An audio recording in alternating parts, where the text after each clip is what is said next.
what motivates someone to become an entrepreneur? Different things, man. So entrepreneurs tend to be, high on, they tend to be novelty chasing. So they like a lot of dopamine, like newness, novelty. They also tend to be entrepreneurship is both art and science at the same time. So if someone tries to say, hey, do this and I'll make you rich, it's not that straightforward because it's not just a science, it's also an art. There might be certain personality traits that one might have that might make them more likely to be an entrepreneur that does things with their hands. Maybe they're an HVAC, maybe they're a roofie, maybe they're a junk removal. And then there might be a type of entrepreneur that's able to, generate revenue through more psychological things, and then some via social things, etc. So there's different things there. So what motivates people to become entrepreneurs usually is usually it's two things. It's usually trauma or elation, right? So, the trauma side of things is where someone is saying, you know what, like I've had a terrible boss before and I really, really, really, really, really want to be able to make my own money and, survive on my own 2 feet. And then another person might be like, you know what, I really want to do entrepreneurship because I spoke to my boss and I've been working with him for 10 years and I realized that, the CEO is generating 10 million a year and it might not all be in his pocket, but once you've been exposed to a certain reality that defies your norms, it's very hard to unsee it. So those two things usually are the motivations. Excuse me, I just got hay fever. Usually are the motivations for entrepreneurship. But I'll give you an interesting thing. If you're a business owner, you made a lot of money under 25, the odds are you probably have deep insecurities, statistically. Or you have some level of mental illness just because the pain tolerance required to get a business up and running successfully, let alone at all, is so excruciating that for a human to have done that sub 25, you're probably suffering from something, whether you know it or not. So not everything that glitters is gold.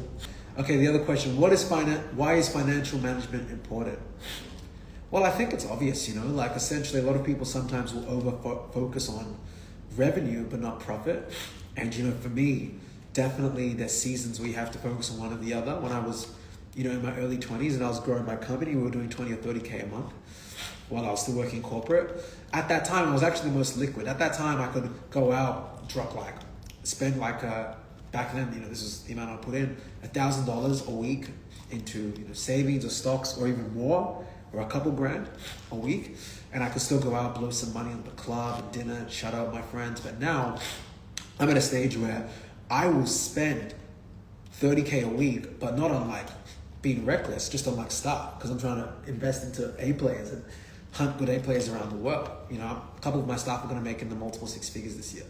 So things like that are things that happen when your focus or financial focus shifts. Sometimes it's about being more profitable, and there's books about paying yourself first, and some of those books are great. And there's books about also making sure that you're investing into your team. There's always a dance and there's always a cadence. At one point it might be one thing, at one point it might be another thing, and it's important that you just know what season that you're in. And for me, I'm in the season of one of my goals this year is to spend $500,000 a month just on stuff.